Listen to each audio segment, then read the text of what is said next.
Welcome to the Podunk Polymath, a podcast dedicated to the sentiments of a secular, sarcastic, screwed-up Southern SJW and skeptic.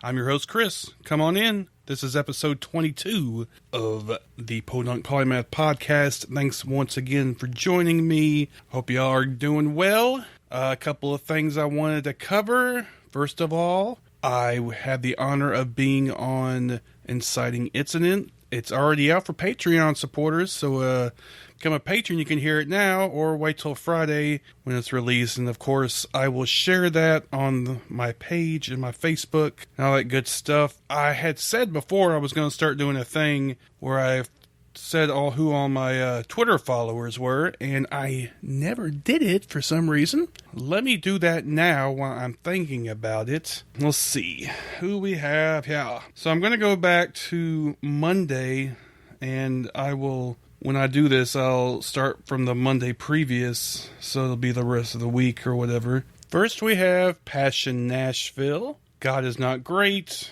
Still Human Show podcast, Still Human podcast, sorry. Elysia Madam Ben Glebe, I'm not sure how to pronounce that. Roger Staten and Rory Page. There were a couple of, for some reason this week, I got 2 followers that were Steve Shy fake accounts, and they said some pretty, they're trolls. So I don't know why they chose me to fucking follow. I don't want to hear none of that shit, so that was interesting. I did want to say that I shared a tweet from Tony Thompson, and it was about why he does, reaching across the aisle. He ain't big on that notion. And I got a lot of negative shit from there. I got some alt-writers talking shit about racism, and if you go look at my Twitter feed, they were just pretty big pricks about the whole thing. And I engaged a little bit, but Twitter's not the best place for a debate.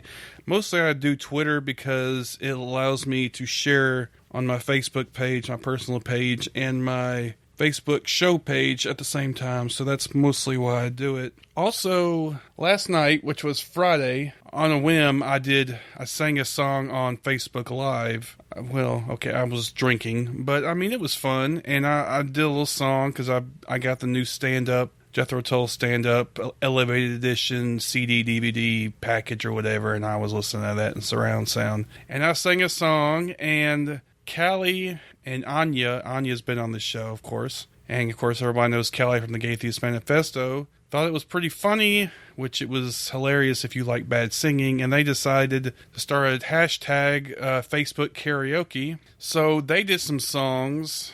And Anya has got a much better voice than I do, and Callie does too. So they were better. And it just kind of...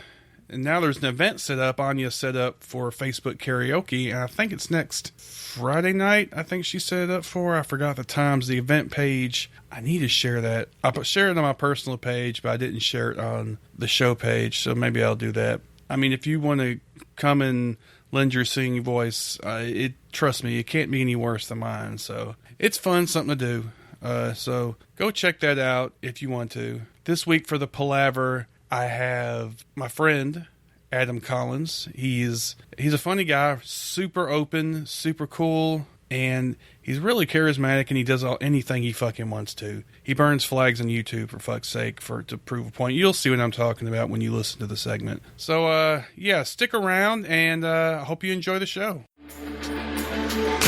Looking for something new and exciting, or maybe just a change from the old Atheist show format? Cellar Door Skeptics Podcast provides listeners with hours of enjoyment each week on Spreaker and iTunes.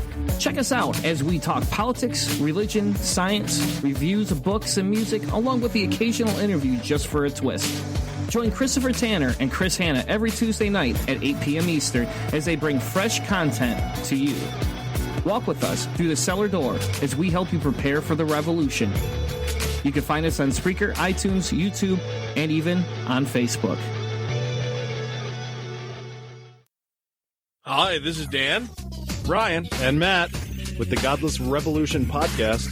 We've had a lot of great guests on this show, such as Russell Glasser, Dan Arrow, Brian Fields, David Silverman, Doug Mesner, a.k.a. Lucian Greaves, and Joey Kirkman, whom we love a lot. We've also had a lot of really cool local guests. And we're a podcast that likes to fight for the separation of church and state and against anti-skepticism of all kinds. You should give us a listen, because if you don't, you're going to be really sad. Make your ears happy.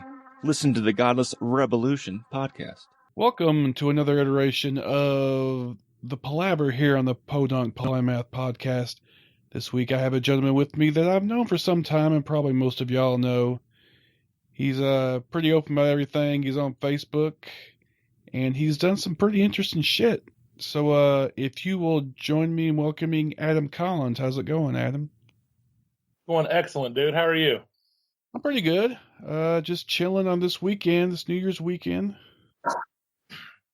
Hell yeah, that's what I'm doing. It's the biggest party weekend of the year for me, so I'm doing it up properly. Yeah, stay off the roads, man. It's amateur night, so you know. Yeah. That's no problem. My car won't start right now anyway, so that's I'm all good. So, man, yeah, I've of course, you've been on Facebook for a while, and that's how I knew. I actually heard about you when I was on my old podcast. I interviewed you. Me and Kate interviewed you. Right. Yeah, and I think the first time I heard about you actually was the Atheist a Facebook online convention or whatever. But why don't we kind of just back up a little bit and tell me kind of how you got to this point because you used to be kind of a religious guy, didn't you? Oh, far more than kind of. I mean, as hardcore of an atheist activist as I am now, I was the polar opposite years ago. Oh, wow. So you were like super religious or whatever? I was as hardcore religious as it gets. I was so bad with it that I was that kid on the playground at recess with a Bible preaching about how my fellow classmates were going to go to hell if they didn't believe the same bullshit I believe. I was at church 3 or 4 nights every single week. I just took every opportunity I could to preach the gospel, and eventually I realized that it was on us Christians to go out there and save as many people as we could, because it terrified me that most of the people I knew were going to burn in hell forever. So I made it my mission to go out and learn like apologetics and as much about the faith and everything, so that I could learn the arguments to be able to convince other people. And I would like try to learn atheist arguments so that I would know how to combat those and defeat those arguments. And Matt Dillahunty has like a similar story, and like he says, it backfired spectacularly. That is exactly what happened in my case. Because the whole time I was learning this stuff, my ultimate goal above all else was truth. Whatever the truth led me to was what I wanted to believe. And at the time, I was convinced that what I was brought up with, my religion and stuff, was the truth. But as I learned more about like science and reason, logic and things like that, it started to crumble, and it hurt at first, and after a while it became a tooth and nail struggle. But since my allegiance was always with what was absolutely, or what was ultimately true, I had to give it up. So you got to this point. Well, I mean, it was not just an automatic, I'm sure. No, not by any means. It was probably a good 7-year battle before, like, when I started to question my faith, until I used the term atheist. And then once I realized that I am an atheist and all of the harm that I cause as a religious person, I realized that now I have my work cut out for me. So that's kind of why I go so hard against religion now, because I have a lot of making up to do for my former self. So you feel like, obviously, you're an anti-theist, it sounds like. Sure, yeah. You believe religion causes harm, and you believe personally that you've caused harm yourself, and so you want to make up for that. Oh, there's no doubt I caused harm being a religious fanatic. Religious beliefs. I mean, if you follow the Bible literally, you're going to cause harm. If you're going to hate gay people, try to take away their rights, like the Bible says to kill them, but if you spare their lives but still try to pass legislation discriminating against them, you're still doing harm. And I'm going to push back against that with everything I have. Right. I mean, I've kind of followed you, and I look at your posts all the time. And what I'm struck by the most is the fact that you come at, for one thing, you have all kinds of people you friend just about any motherfucking body, it seems like. And on occasion, you have to get rid of some people because they step over the line. But for the most part, you're pretty tolerant, and you're willing to have these conversations, and you come from a position of love and loving people, and I respect that a great deal. You're not coming out from a hateful position or whatever. You genuinely want things to be better for people, and of course that goes along the LGBT rights, and of course I don't know where you stand on Black Lives Matter or whatever, but I mean I'm 100% for Black Lives Matter. Yeah, I figured. So yeah, you're kind of delving in that SJW territory a little there, buddy, but no, which is fine. I don't mind wearing that label. A lot of people use that term as a derogatory or a pejorative term against somebody. But I don't get why social justice warrior would be a bad thing. Of course I want social justice. Anybody who says that they're against social justice sucks. And if they want to call me names because I want social justice, fuck them. I don't care. I wear the label proudly. Okay, well, good. We're on the same page, and because I'm the same way. I proclaim myself in the beginning of the podcast every week with that label. So I have no problem with it. So yeah, I appreciate you coming out from that position of love and wanting to help people out. And another thing I've noticed is how painfully, sometimes it seems to me, painfully open you are about just about everything. And I mean, I'm personally more of a private person, and that's just my personality. It's neither good or bad. And I'm not speaking against you about it or anything. I just think it's something that it's alien to me, and I just find it sometimes entertaining, sometimes it's wince-inducing. Just kind of the sympathy you feel for the kind of shit that you put out there. I'm like, wow. Sure, yeah, I actually get that a lot, and I mean, I guess I don't. Since it's my personality and that's the way I am, as being open. I guess I don't understand why people don't understand it, but I know that they don't because I get that a lot. I'm just honest and open. I don't see a real reason to hold back. I don't know why people do, but I know most of them do. But I don't know. I'm just me, and I'm open. And I mean, it costs me a lot of friends. There's no doubt. Like pictures or stories or whatever that I post, it's not uncommon for me to get mass unfriending sometimes. So. Some people can't handle the heat, and it's whatever. Well, for as many as you've lost, you've gained a shit ton, because every time I look at a post that you do, you have like a ton of likes and reactions and comments. So obviously, some people are paying attention to you and like what they hear, or maybe they're just sticking around for the train wreck factor. I don't know. Yeah, it could be a combination of a lot. I mean, over the years, I have garnered a pretty decent following. It's really awesome. I really appreciate all the people that support and like and comment on my stuff. It feels really good to be appreciated like that. But then again, like I said, I lost a lot of people. There's a lot of people who really don't like me because of the openness and how hard I go against some ideas. Yeah, fuck them. You know what? Yeah, I don't care. I'm not going to stop. Somebody threatening to unfriend me is not going to stop me from speaking my mind or anything. Yeah, you just got to be yourself and just don't worry what people say. That's what all I can be. Yeah. So let's kind of talk about some of the more, I guess you might say, controversial things you've said or done. Especially, I'm thinking of that video, the infamous video you did it was a year ago, I guess, maybe more than a year ago, where basically, I guess the idea was that nothing's sacred, I guess you could say, was kind of the theme. And you were burning like the flag, Bible, the Quran, like pictures of your son or something. Yeah.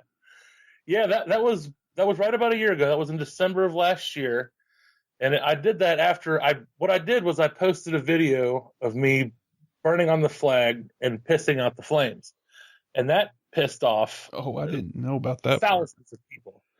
So when all that hate came pouring in, I'm like, you guys are completely misunderstanding my point here. It's not that I'm anti-American and anti-patriotic and I hate America and I want to burn their flag as a symbol of hate. No, it's because I'm trying to prove a point that there's nothing that's sacred. If I burn a flag, it doesn't matter because you still have your flag. I didn't take your flag and burn it. You can go to the store and buy more flags. It's not like it's the only one. So I set out to prove a point and burn as much things that people consider sacred as I could, which included all of the holy books I could get a hold of, the Quran, the Bible, the Rig Veda. I burnt the Satanic Bible. I burned a copy of the God Delusion. I burned some atheist material just to show that stuff I like isn't sacred. I took a picture of my kid and I threw it in the fire because I still have pictures of my kid, and I love my kid. I don't hate him. Burning his picture doesn't mean I hate him. It's just trying to prove a point that that nothing's sacred. And at the time, that got a lot of reaction. I think it's up to like 13,000 views now.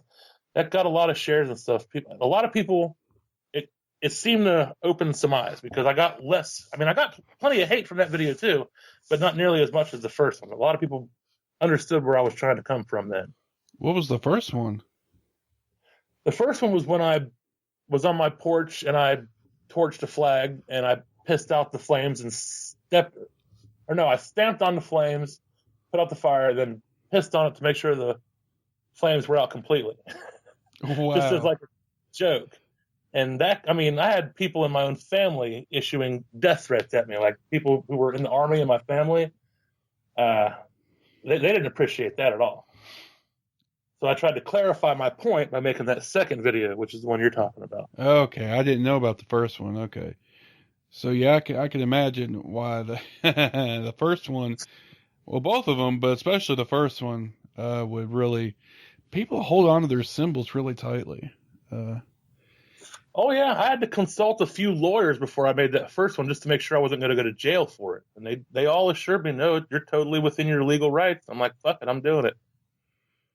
Yeah, even though some would argue against it. And recently there was the whole thing about, it came back up about, of course, Trump is, I don't even have to say it, but Trump tweeted something about you should be expelled from the country if you burn the flag or some crazy shit. I don't remember.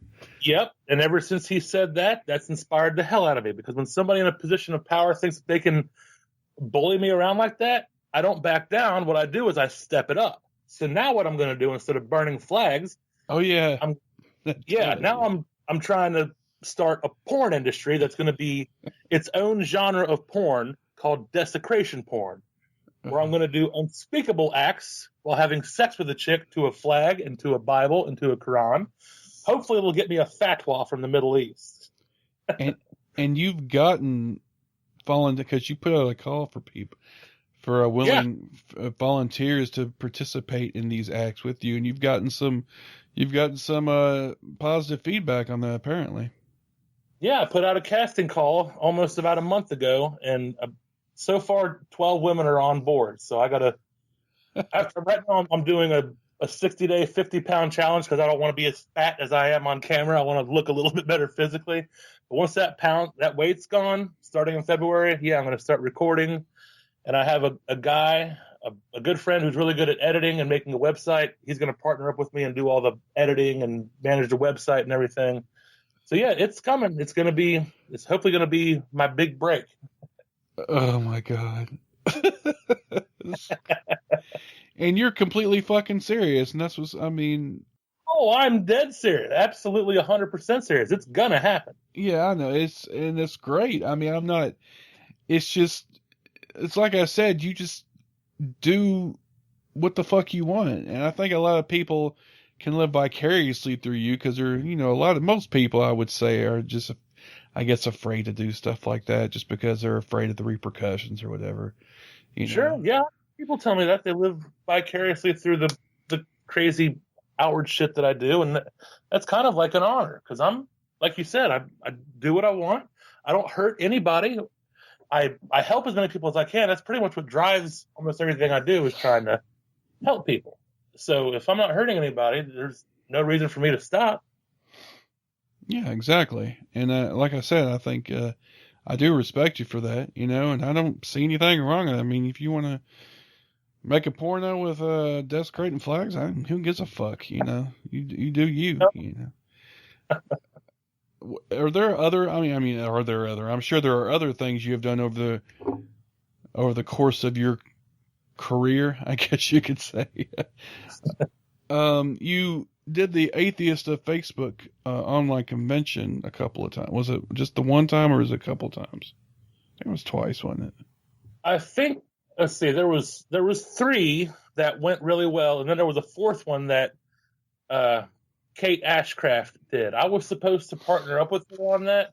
Like, we were supposed to team up and do it, but she pretty much did all the hard work and the heavy lifting because I was so overwhelmed and done with the thing. It's such an unbelievably frustratingly organizing nightmare, and it just drove me nuts doing those first 3 just to organizing it part that it was, that I couldn't bring myself to really do much with it. So it kind of fell flat, but that was 100% my fault. Kate was awesome. She's the one that, like, everything that did happen there was because of her, and I didn't have much to do with it. I kind of screwed her over there, and I feel horrible about it. I mean, we're still friends and everything, but after that, she was frustrated with me. I was frustrated with myself, and it just fizzled out after the 4th one. But the first 3 were really, really good. I had some big names on all of them. Well, the premise pretty much was, it's pretty much self-evident. You got a bunch of people, I guess, to give talks or whatever online. Well, was it hosted on YouTube, I guess? All these talks? Yeah, we have a YouTube channel. It's still up. Like, all the talks that were given on all the conventions are still there. Yeah, so it was the same concept or whatever. Obviously, you couldn't do the parts where you get fucked up, drunk or whatever between the talk. Well, I guess you could do that on your own, you know. Yeah, I mean, the reason why I had to do it the way I did was because I was a truck driver for 4 years. So, okay, to back up, how it got started was I put out a petition to get the Reason Rally to put me, I wanted to speak at the Reason Rally. So I had people sign this petition that I was going to send to the organizers. And Matt Dillahunty saw it, and he messaged me and said that petitions literally never work, and I'm just wasting my time, and I'm just putting undue pressure on the organizers. And I'm like, okay, so that's fair. But how do I go about, like, creating a name for myself? What can I do to build myself up in this community? And he said you should start your own thing, your own group or your own convention or something like that. And since I was on the road, there's really no way to schedule something, because in trucking, when you set a date that you're supposed to get home, you may or may not make it. It's about 50-50, and I couldn't plan a whole convention at home on a 50-50 shot that I might not be able to show up, because if I couldn't show up, I'd be fucking over however many people were going to attend. So I just came up with the idea that I could run this out of my truck. So I have my laptop. I had a constant Wi-Fi connection with my phone to my laptop, no matter where I was in the country. It didn't matter. As long as I could take the day off and park at a hotel or something somewhere, I would be able to run the convention just off of my computer. So that's how the idea came up. And I got a lot of good help from a lot of great people. And it went really well. I was really happy with the result, especially the first one. Who were some of the big names you had on there? Oh, man, we had Seth Andrews. We had Dan Barker, Mandisa Thomas, Dan Barker's son, rapper Insomniac, if you've heard of him. He was actually one of the organizers. Jim Helton. Stuart Huff, he's a nationally touring comedian. He was there. Oh, yeah. I was supposed to see him on shit, yeah. Yeah, he's great. He's coming back to Cincinnati in March. He and I are like best friends. I love that guy to no end. He's my favorite of all time. He's just the best. Cool. Yeah, I mean, I watched it I think it was last year? I think, or was it the year before last? I can't remember. Yeah, I watched it a couple of the interviews or whatever. I remember watching Callie doing her speech on there. Callie Wright was in the first one. She was on the one in November of the first one was November of last year. Yeah, that's what. Then I did it every other month. The second one was January 2nd of this year, and then March, and then May. Yeah. So you had a lot of big names. Of course, like you said, the organizing was a pain in the ass, obviously. The thing was, what I was trying to do with that was I was trying to get, because I have a lot of friends on Facebook who are passionate atheists, and they don't really have a very big audience or platform. So I wanted to provide that kind of audience and platform. So it was all about getting lesser known names on there. And I would get the bigger names on there just to create the audience for the smaller audience, or for the smaller names. And what happened with that was the ones who aren't really well known aren't as prepared, and they don't know as much about how to create videos, and they're not really good at like meeting deadlines and stuff like that. So it was like herding cats. It was trying to get like 15 people who aren't really familiar with how to do this stuff. Even though they had 2 months to do it, it was just a nightmare trying to get everybody on board to take it seriously and to get their videos in on time. There was a couple people who didn't actually have their video uploaded and sent to us until minutes before their time to go on happened. And that just sent me to too much panic attacks and anxiety. Fuck it. I had to quit it. Yeah, it makes you wonder how the ones who do the big conventions deal with it, like. Oh, yeah, I can't even begin to imagine, because I hear about how much of a nightmare those are to organize. I'm just doing a little thing online to do a whole big venue with thousands or hundreds of whatever people coming, buying tickets and stuff. All that pressure. No thanks. It's not for me. Fuck that shit. Yep. I mean, but I can understand wanting to get your name out and kind of, I can understand the sort of the feeling of accomplishment, I guess. But to me, it'd be overwhelmed, like you said, kind of the fucking panic attacks and shit. I don't know if it'd weigh out enough, Yeah, I mean, the first one we had a couple thousand people who were interested, like on the Facebook event page. I'm not sure what the actual numbers were of people who turned out, but it was really encouraging to have that kind of turnout and to have it pay off like that. But it never got easier. Like every convention, it was just as shitty trying to organize it, and it just got to be too much. The bad just started to outweigh the good. And I offered to hand it over if anybody wanted to take it over, but nobody really showed an interest, so it kind of fizzled out. Even though there is a part of me that kind of wants to revamp it, though. Well, you said the YouTube channel's still there. Yep. So I guess anybody could really, if you can get the people to do it, Yeah, if anybody wants to take over the convention, I'll give them, there's a website, they can have the email, they can have the YouTube page, they can have the Facebook pages. It's all there, just somebody wants to take it over. But if they don't, I'm probably going to revamp it at least one time, sometime next year, because it was really fun for a lot of the parts of it that weren't the organizing part. Yeah, that's the big problem, I guess, for anybody, Yeah. Are there other things you've done, like I said, over the course of your career? Have you made other videos, or has it just been pretty much you just getting on Facebook and talking shit? No, I'm just kidding. No, I mean, I had another video that went kind of viral this year. It was early in January where it was a parody video where I played the role of like a crazy ass conspiracy theorist fundamentalist, where I was able to mathematically prove that Barney the dinosaur was the devil. And that got huge. That's got like, I think combined like 130,000 views and like 2,000 plus shares on Facebook. That was by far the most popular thing I ever did. And the best part about it was that so many people thought I was serious. They thought I was just this insane psychopath, like connecting dots that just weren't there. So it got shared among like Christians and shit, trying to be like, hey, look how crazy this guy is. And the whole time I'm screaming like, no, you idiot, I'm making fun of you guys.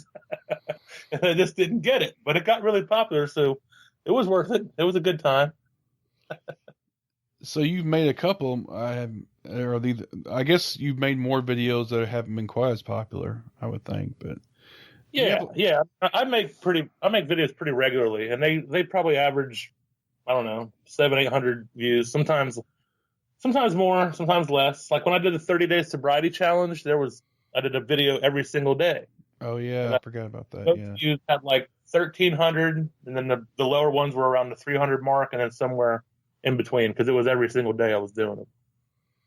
Yeah, I remember that. And like I said, you're so open. I think that stuff like that though helps people though.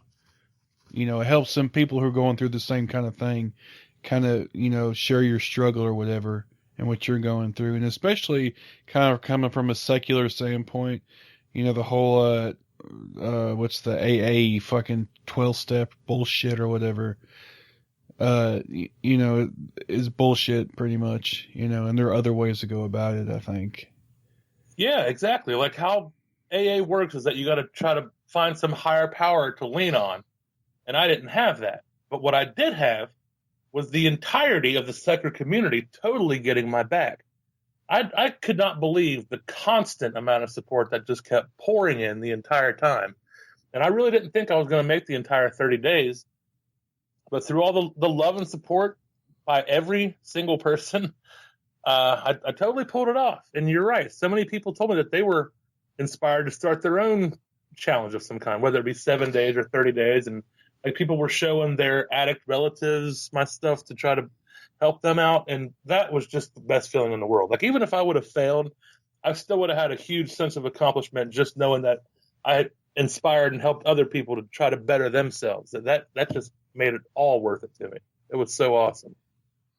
Yeah, you did that, and then of course you were just talking about you're still going through the 60-day challenge. Is that what it is, to lose the 50 pounds? Yeah, I'm trying to lose 50 pounds in 60 days. This isn't going as well because I haven't been like making videos and like getting support because not that anybody wouldn't support me. It's just that I haven't been putting myself out there as much with that because it just kind of seems like, I don't know, like pretentious or whatever for me to keep throwing out like 60 videos in 60 days about how, I exercised today and ate right today. And I'm not doing that bullshit. So it's not like I'm not like as hardcore as inspired, but I'm doing all right. I think I've lost, let's see, it's been 3 weeks now. I've lost about 13 pounds in 3 weeks. So it's not quite as much as I would have liked to, but I'm doing okay. I'm doing all right with it. Yeah, I think the sobriety thing is probably more of a challenge for somebody who is used to drinking a lot. Did you drink every day, pretty much, or pretty much every single day? It was at least 6 days out of 7. Every now and then I would take 1 day off a week just to give my body a break. If I just felt like complete death and couldn't handle it, I would force myself to take a break. But otherwise, yeah, it was about a case of beer every fucking day. A case? Yes, wow. A case of beer. Holy shit, dude. Sometimes I wouldn't finish the whole case. It'd be about, it wouldn't be less than 20. It would be between 20 and 24 every fucking night. But I was also unemployed at the time, so I didn't have a job to go to the next day. So I was able to, like if I had had a job at the time, I wouldn't have got as drunk every night. And I got a job shortly after that happened, after I started that 30-day challenge. So it helped curb it when the 30 days was over. Well, aside from the alcohol aspect, that's a lot of fucking carbs and shit. Unless you're drinking light beer, man. I mean, I've got a beer belly myself, so I mean, but how old are you, if you don't mind me asking? I'm 34 years old. Okay, you're a little younger then. All right. Yeah, I can't. There's no way I could do that shit now. I'm 42 years old. There's no fucking way, dude. I mean, yeah, I do drink light beer. Like right now, my beer of choice has always been Miller Lite. It's got 3.2 carbs per can. So it was about 64 carbs a day just from the beer, roughly.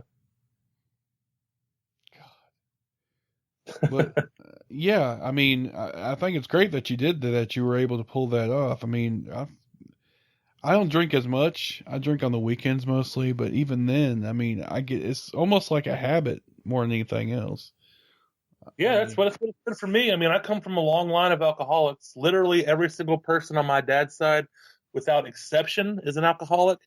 And plus with my like extreme personality about everything, I can't do anything half-assed or in moderation. It's balls to the wall, full-blown, or nothing at all. And that's like with every aspect of my life, whether it be activism, alcohol, blowjobs, whatever. Some of the stuff, as far as your posts, that I'm struck by. I mean, this recent job you got or whatever. And I guess some of the stuff, especially since Trump's election, you've been kind of concentrating more on politics or whatever. And I think I'm struck a lot by the what you hear regular people saying about certain situations. And how you kind of are in disbelief, because you live in Kentucky, don't you? No, I live in Cincinnati, Ohio. Oh, that's right, you live in Cincinnati. I'm sorry. I mean, Kentucky's only 20 minutes away. Yeah, you live in Cincinnati, but of course that's, it's Ohio is pretty much part of the South, or at least that part of a lot of it is. And you've relayed some of this information, these conversations you've had with people, and I'm just blown away by some of this. Some of it's just pure ignorance; they just don't understand. But I think, yeah, it is, because I work in the. I mean, I used to be a truck driver, but now I'm a truck driving instructor at a trucking school. And I hate to throw out a stereotype, but I've been in the business long enough I'm comfortable with saying it. Most truck drivers are very conservative and religious type. I don't know why that is, but that's the case. I'd say at least a good 80% of them are strongly conservative, and probably 10% lean conservative, and then there's 10% who are the outcast liberals like myself. So I'm constantly surrounded by all the other instructors there who work there are very conservative and religious. Most of the students are, and just the conversations I hear them having daily, it just blows my fucking mind. Like the day after Trump's election, the whole place, it was the happiest place ever. And I was so miserable, I just wanted to go home. Everybody was so happy about Trump getting elected. And I'm like, you guys have no idea what the hell we're actually in for. They're just living in complete ignorant bliss. but what was their justification for being so fucking happy? What is it they thought was going to happen? I mean, no, they're going to make America great again. They're going to get their country back. The white man is going to quit being oppressed so much, and we're finally going to get rid of these goddamn illegals so we can get our jobs back. Did they really think about the white man's going to be better again or whatever? Was that actually a... Yeah, we're finally going to be equal again. We're not going to be stomped down by the minorities anymore. We're finally going to be treated like we used to be, and it's going to go back to the good old days when white people ran the place, and we got to keep the minorities down, keep women in their place, just shit like that. I mean, it's a very redneck, backwards, conservative atmosphere. I mean, I love my job and I love helping people who are there to try to better themselves. But some of these people, man, it just blows my fucking mind that people still think that way. It's depressing. Well, how do you deal with that? I mean, you're better at talking to people about this sort of thing than I think a lot of people are. You're more patient, and you're just an outgoing person in general, and you have these conversations. Do you ever have any success in changing minds or anything? I don't have much success at changing minds at work. I usually won't entertain the conversation because I know it's pointless because I'm outnumbered. But if they're really pressing and they really want me to talk about it with them, it's not hard to shut them down. It's not hard to make them look stupid, but it doesn't change their mind. But they will end the conversation pretty immediately. Like it was just a couple weeks ago when one of the classroom instructors was going off in the class about how liberals are trying to ruin the trucking industry and all this, and he got on me about, Adam, you're a liberal. How can you be a liberal when they're all trying to shut down the trucking industry? I'm like, fuck you, dude. You're a conservative just like most Klan members. Why do you hate black people? And so, of course, he shut up because I didn't think he really hated black people. But that's the conservative viewpoint. So to think that I side on everything that liberals do is stupid. So that shut him down, and he doesn't really talk about it with me much anymore. And that kind of thing happens pretty often, but not as much because they're tired of getting shut down. But no, there's not much progress to be made. People like that, they're old and set in their ways. They have their minds made up. I don't like to entertain a discussion because I don't like talking to a brick wall, but if they push me enough, sure, I'll smash them. Well, are there instances where you have been able to change hearts and minds or whatever? There are some times where, not really change minds, but like maybe open somebody's perspective. Like a lot of students or whatever will see my license plate that says atheist, and they've never been actually exposed to what an atheist is. So they talk to me about it, and they like gain an understanding of what it is, and it's not devil worship, and it's not child sacrifice and all this ridiculous shit. And when I'll refer them to some of my like YouTube videos or whatever, so they'll have a better understanding of what it actually is, so they'll become like more tolerant of the viewpoint and of people who are atheists rather than the and thinking that we're devil worshippers. We're actually just regular people just trying to make the world a better place. Yeah, I think that's with anything. I think that's what happened with the LGBT movement. People started realizing that, gay people weren't, fucking aliens from another planet. They were actually people. They were their next door neighbors or their co-workers or whatever. They're just regular people. That's exactly correct. Yeah, and that's another reason why I'm try to be so open about everything online, is because I want to try to normalize atheism. I don't like this stigma that we have against us, that so many people think that we're evil just because we don't believe in a God. So a lot of people don't use the word atheist because they're afraid of the societal pushback or whatever. So when I go out and be as open as I am, sometimes it encourages other people, like, hey, Adam's doing all right. Maybe I can call myself an atheist. And if more people would do that and be more open about being an atheist, it could become normalized, and we wouldn't have this bullshit social stigma against us. Yeah, I think that's I mean, the rise of the nuns, of course, we're becoming more of a segment of the population to be contended with, of course. Yeah, we're kicking ass, man. We're making progress for sure, but I don't want that to make me feel lax or anything, or like my work's done. It's not. We got a long way to go, but we're doing well. We just got to keep it up. Well, yeah, not when you are less trusted than I forgot what I forget what they said. We're less trusted than I think it was when like rapists and murderers or something like that. Yeah, something like that. That's fucking believable. I'm like, really? That's a bit extreme, Yeah. I mean, come on, man. I mean, I don't know it, and of course, myself, I've kind of, I guess, mellowed out a bit since I began this whole thing or whatever about a year and a half ago. I'm not quite as firebrand as I used to be, and I realize there's some, there's some middle ground there. There are Christians who are, they're good people who are humanists or whatever, and you can kind of agree with them on the humanist stances, kind of the social justice aspects or whatever. And sure. Conversely, there are atheists who are complete assholes, which if you go watch YouTube for fucking, for any length of time, you'll find that out real quick. Yeah. Those YouTube atheists have really given us a bad name, or at least in my mind, have given us a bad name. Sure. So I mean, there's some overlap there that we can be worked with, and to me personally, I find that I would, when it comes to social justice, of course, a lot of people, especially the YouTube atheists, I keep bringing them up, but they seem to be the ones who are most opposed to having. Apparently, you're just supposed to just atheist all the time. I guess I don't even know what that means.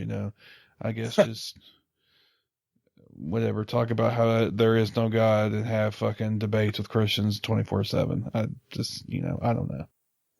Yeah, I mean, I don't mind working together for like social justice with more liberal Christians. I don't have, if they're keeping their beliefs out of, like, if they're not trying to use their beliefs to pass legislation to discriminate, I'm cool with it. If they want to believe there's a man in the sky and all this goofy bullshit, and they keep it to themselves, or at least don't try to impose on other people, I won't bring it up. I won't even bring up the subject. If they want to bring it up and talk about it, fine. If they don't, fine. I'm not going to push anything on them. But once they start discriminating against people, once they start pushing legislation that treats people differently based on their race, sex, gender, orientation, whatever, that's when we have a problem. But if they don't cross that line, I have no problem with those people.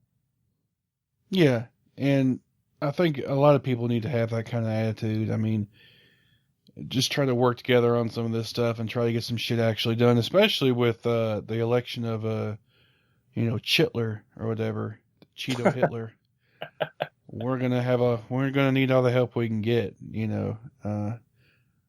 There's a lot of people who are fucking scared, and I'm one of them. I don't know what the fuck's gonna happen. I'm not gonna lie, so am I, man, and that. It's all I can do to try to do whatever I can, and what I've done so far, I'm not going to say it hasn't worked. I'm not like trying to say I can save the world from Trump. Fuck that. But I got to do something So I decided to try to do all I can do is just try to work it from the inside. So I'm going for hopefully a city council run next year.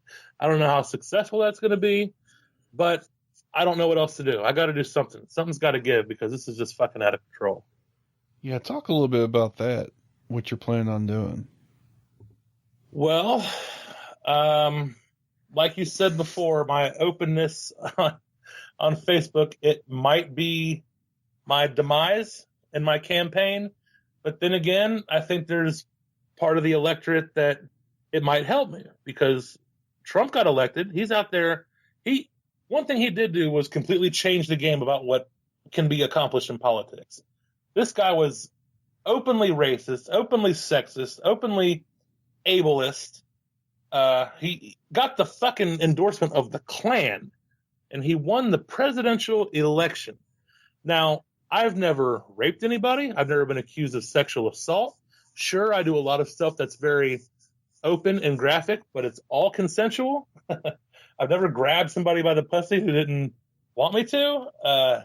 So when I share, I'm not worse than Trump. I mean, I might be more open and graphic, but no laws are broken. Nobody's being violated. So, I mean, if Republicans want to try to trash me for my openness, all I got to do is point to their boy and be like, hey, man, it worked for him, and he was doing shit that was illegal and invasive. I've done nothing of the sort. So hopefully that won't be too much of a hindrance. But I am trying to run this campaign. I'm going to start it sometime early next year, maybe like early February, because the election is going to be in November. I have a lot of people who want to help me out with this. I got some people who want to put some funding out there. I already got a Facebook page. I started a Twitter account for it. I don't know. I'm going to give it a shot. We're going to see what happens, but I don't know what's going to happen. I probably won't get elected, but I'm going to give it a shot. I'm going to try. So you're going to go for the whole, shebang, or are you going to get a campaign manager and shit and do commercials? Well, you probably couldn't afford commercials, but if I can, I mean, it depends. I mean, if it gets to be like a snowball effect and I get a lot of support and I got people who want to donate and put a commercial out there, hell yeah, I'll put a commercial out there. I mean, if not, I'll put a commercial on YouTube. Hopefully it'll get spread around the city enough. I don't know. I'm really excited to see what happens, though, because I got a lot of good people who are really talented at doing stuff like that, like marketing and stuff, that maybe we can pull this off. We're going to give it a try. Do you have an idea what your platform is going to be or anything? I mean, it's kind of going to mirror what Bernie Sanders is about. Ultra liberal, ultra progressive. I'm going to push the Black Lives Matter thing, the gay rights thing, the pro-LGBT thing. I'm not going to push the atheist thing, but I'm not going to hide it either. If people, because I don't want to run on a platform of atheism. That's not really a platform. It's just that I don't believe in God. I won't shy away or deny it if somebody asks, but I'm not going to push that or anything. But I will push against or push for separation of church and state. If there's issues that come up where a church is trying to impose on the state, I'll openly and brazenly push back against that kind of stuff. Yeah, definitely. Yeah. So you're going to be kind of a progressive, liberal type. Absolutely, 100%. I'm going to be me. I'm going to be completely honest throughout the whole thing. I'm not going to try to attack anybody, and if people try to attack me, I'm just going to try to point out how petty and shit they're being. I'm trying to take notes from Bernie Sanders. He didn't run a negative campaign.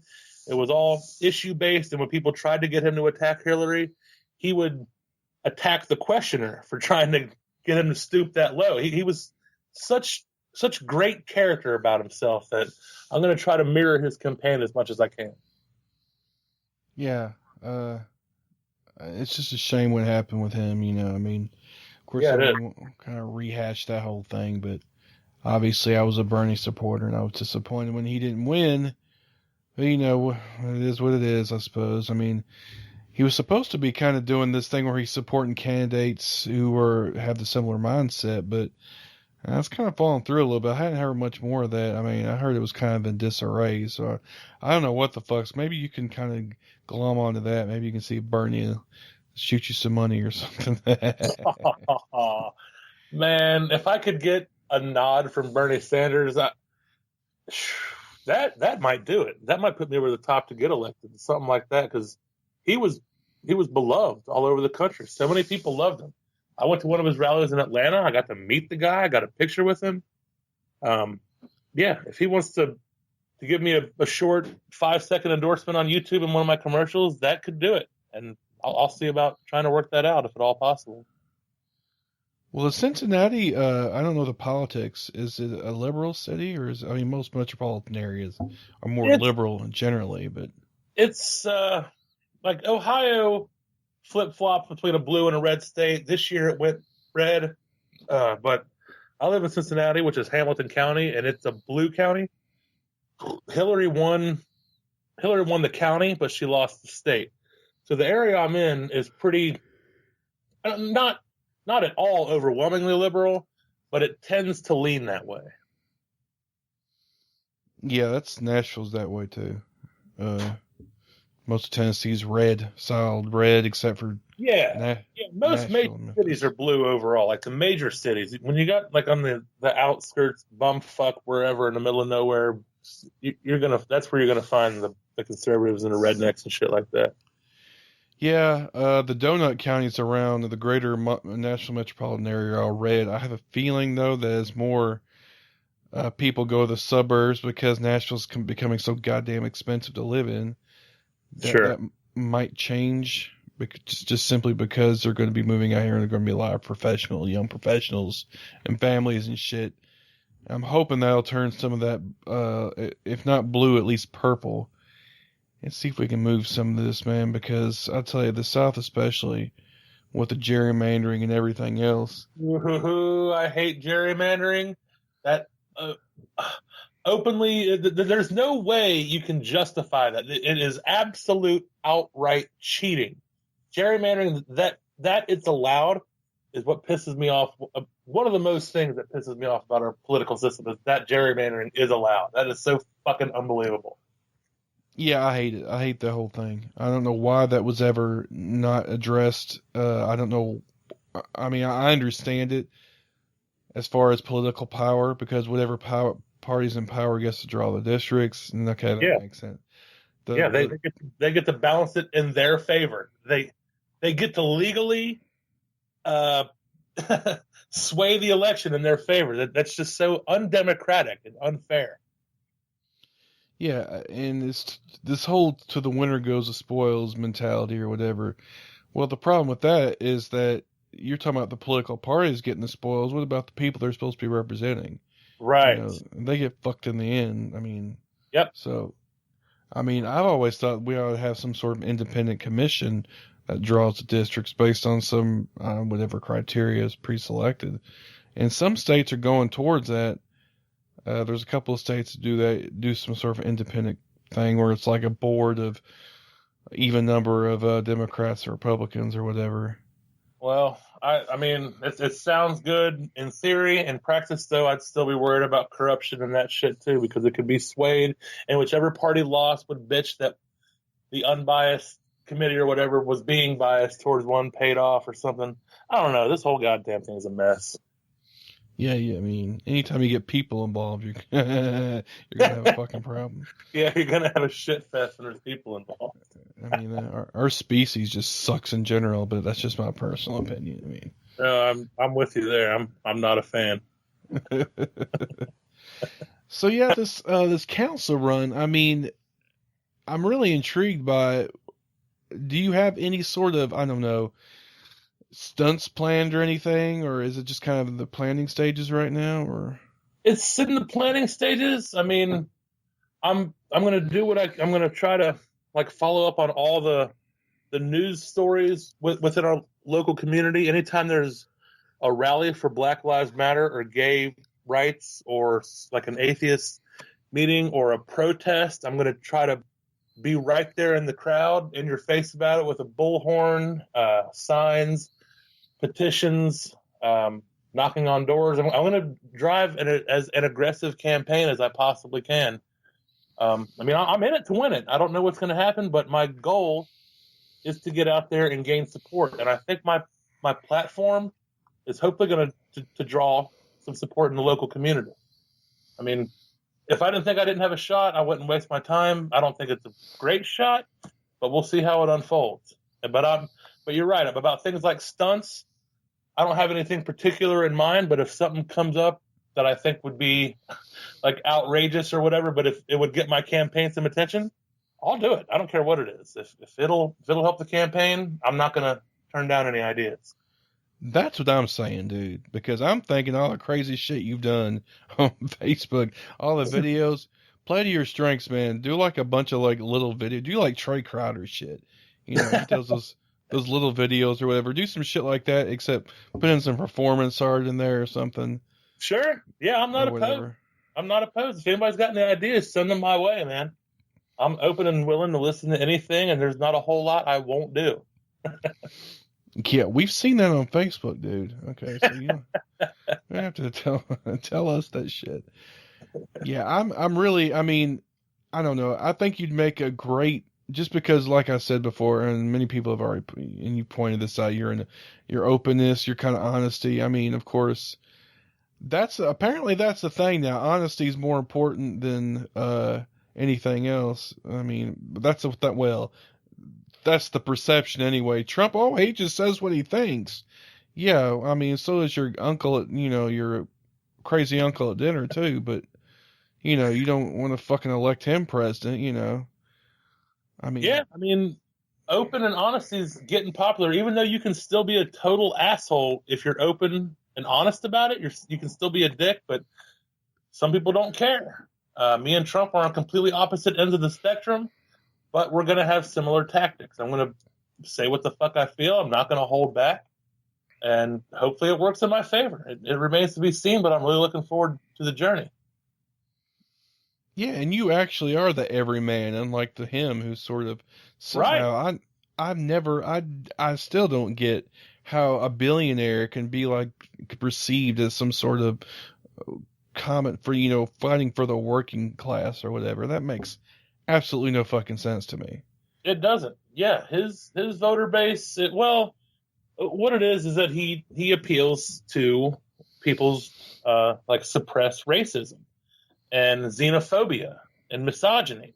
There's so many people in America who they know that those opinions aren't very popular, that they see this guy who apparently holds a lot of power and influence saying the thing that they wish they could say in public.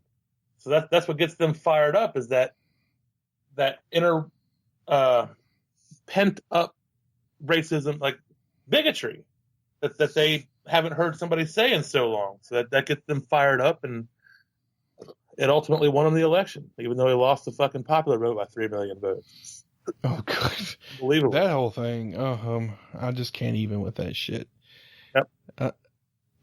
I mean, we have to do something about the fucking electoral college or something. I mean, this is the second time in when it happened with Gore. That was in 2000. Yeah. Second time in 16 years that the guy or the person with the most votes lost. In any other democracy in the world, that shit wouldn't have flourished. Hillary Clinton would be the president in any other fucking democracy in the world. But we have the electoral college, so the popular vote doesn't matter. That's just crazy. Unbelievable. Yeah, and I think it probably needs to. I think it's. Of course, I've heard the argument made that it's kind of the main reason it was even instituted because of slavery. Yeah, from what I've heard, the main reason why it was instituted was to keep people like Trump out of office. So that fucking failed. Let's get rid of it. I'm not a fan. Yeah, I heard that too. That was kind of a last resort, a stopgap, just in case, some, I don't know, megalomaniac. Yeah. Yeah, I'm not going to know enough about the Electoral College that I can definitively say one way or another, but I'm inclined to agree with the people who want to get rid of it. But I can have my mind changed. I don't stand firmly on that, but it totally fucking failed us this time. Well, I think the biggest thing to me is the fact that you hadn't even heard about who the fuck these electors, who are the electors? Is there's like a shadowy group? Who the fuck are they? Yeah, I couldn't tell you. I couldn't tell you who any of them are. Nobody fucking knows, and that bothers me. They're not elected. I mean, even though it says elector, right, elect right in their fucking name, nobody elects these. They're unelected, like they're like influential people in the party and shit. I think is how it. I don't know how it goes.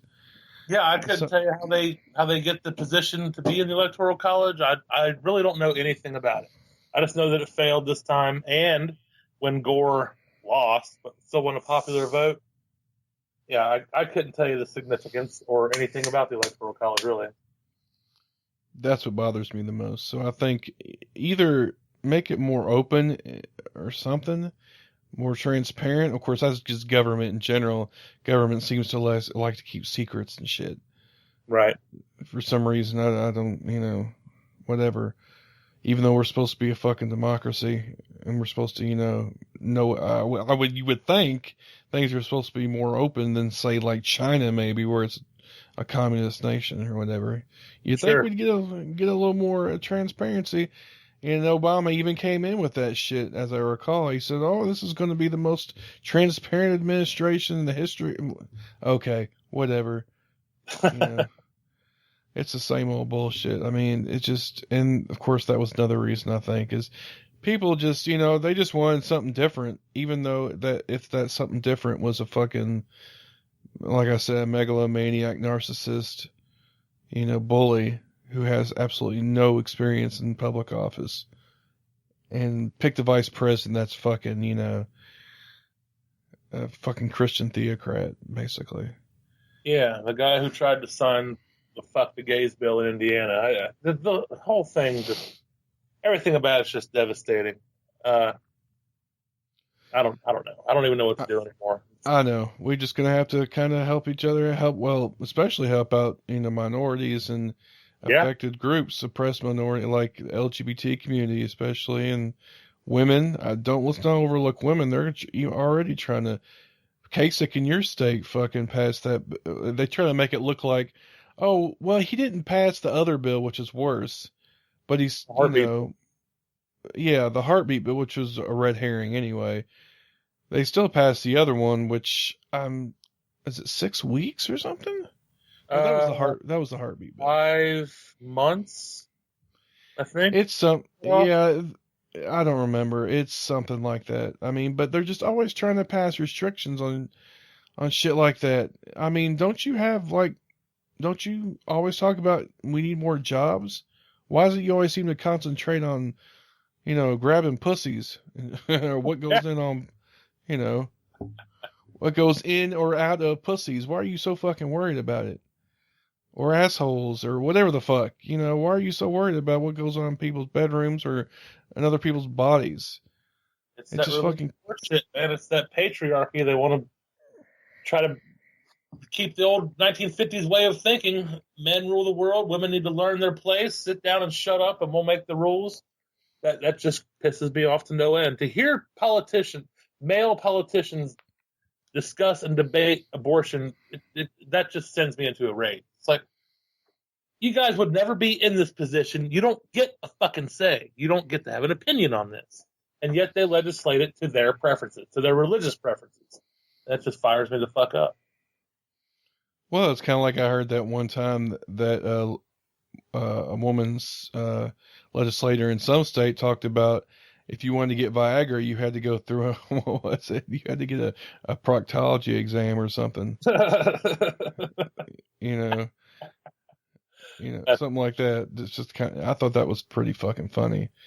And she's not wrong, what is that saying? If guys could have babies, and abortion would be a sacrament.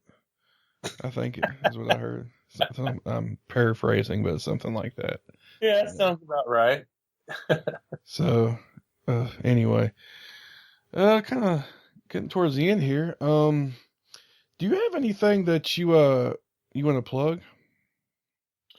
Well, I got my podcast that I was doing earlier this year called Adamant Atheism, but oh shit! I haven't been able to mention that shit, dude. You need to bring that shit back on. Yeah, and I'm going to. I mean, I made 9 episodes, and the last one I made was all the way back in July. So a lot of people think that I've completely killed it and it's dead, but It's not. It's just on hiatus. I'm going to revamp it because I'm moving. Because right now I live in a place with a whole bunch of people and like a bunch of animals and shit, and it's always just loud. I can never get peace to myself to make for the hours and hours I need to make a 30-minute episode. So I'm moving to where it's just going to be me by myself within a month, and that's going to be first order of business is getting that podcast up and running, because that got a lot of attention for the very few episodes that I did. It did really well for that time, and I just think it would continue to do better if I just kept it up. So yeah, that is absolutely a priority this next coming year. Yeah, I need to hear you. I need to hear that again. I need you to get that back on that shit. Well, I appreciate the encouragement. It's coming. Good. So, yeah, you have the Adamant Atheism podcast, which is, once it comes back on, you can just do a search for it, and you have a Facebook page for it. Yeah. As I recall, so you can look it up on there. Of course, you're Adam Collins on Facebook. Yep. Adam Collins on Facebook. I got my Adam Collins for City Council 2017 on Facebook. The Adamant Atheism page on Facebook.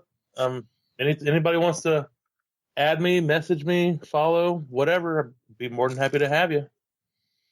Yeah, the comments are always funny. It's almost like reading comments on not quite as bad, but on some, news sites when there's a story gets put up or something, and there's just all kinds of different fucking comments, misspelled shit. It's kind of like that. It's kind of like a free-for-all sort of, and you don't moderate it that much. I mean, unless somebody's being a complete douche. Yeah, if somebody's being just a complete asshole, it takes a lot for me to block somebody. If somebody gets blocked on my page, they fucking deserve it, because it's not uncommon. At least a few times a week, there's a goddamn nuclear holocaust going on in the comments of almost all of my posts. And I let them at it. They can free for all, fight it out, whatever, all they want. I usually don't get involved because it's pointless, but I don't censor people. I mean, they can say what they want, and unless they're being just a complete troll or dick or whatever, they can have at it. And yeah, that's why I like reading them, because they're always pretty funny. And sometimes I'm like you, I just don't see the point in getting in the middle of most of that stuff, because it doesn't serve any. Right. Back in my early days, when I was first an atheist and had even more of the fire in me, I would argue online all day long. But then I realized it's completely pointless. I mean, I don't argue very much online. I'll just throw out whatever firebrand opinion or whatever I'm feeling at the time, and then they can have their own war in the comments. They can have at it. I usually don't participate very much. Yeah, I feel you on that. Yeah. All right, man. Well, I appreciate you coming on. Hey, dude. Thanks for the invite, man. That's really a pleasure. No problem. I really look forward to hearing you again on your podcast. And I'm looking forward to some more fucking controversial, funny fucking videos. And I'm looking forward for you to be a part of that Cincinnati City Council, man. I think you can do it, man. You just gotta pray, man. You gotta pray hard enough. Nothing feels like prayer. If nothing else works, we'll try that. And if that doesn't work, fuck it, I'll try again in 2 years. All right, man. Well, like I said, thanks for coming on, and you take it easy, man. Thanks, dude. It's been a real honor. All right, take care. All right, bud.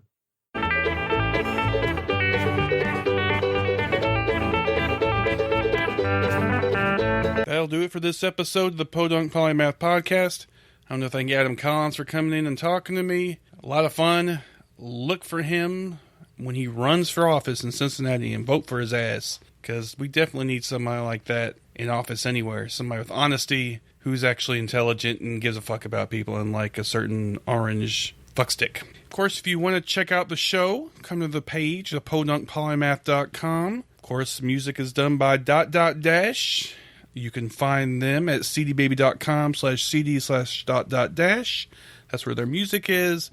Their Facebook page, the link is on the About page. I'm not reading it because it's unwieldy, so you can just come there and click it. Of course, you can find me on Facebook, Twitter, YouTube and Google Plus under the Podunk Polymath. Email podunk.polymath@gmail.com. If you want to become part of the posse on Patreon, you can come to patreon.com/thepodunkpolymath. If you want to call in and leave me a voicemail, I don't care what you say. I've gotten one so far. Let's try to bump that up some. Let's try to get some voicemails. 615-378-POPO-7676. That stands for the freedom you get from tyranny when you call. Know that. And of course, also I have the page, the group, the closed group that you can ask to join. It's the Podunk Polymath Podcast Posse. Say that 5 times real fast. It's on facebook.com/groups/the Podunk Polymath Podcast Posse. All those words are separated by periods. Of course, also on the side of the About page, side of any of the pages on the site, you'll see you can follow me on WordPress. You can see my tweets, donate via PayPal, subscribe on RSS, Google Play, iTunes, and Stitcher. And there's also a button for the Patreon, recent posts, and recent comments. So come by, check me out, and maybe you can tell some of your friends, leave me some reviews on iTunes. I'm stuck at 5. We can do a little better than that, I think. I wanted to mention that Bryce's show is really popular, and I've been getting a lot of love, downloads from that show.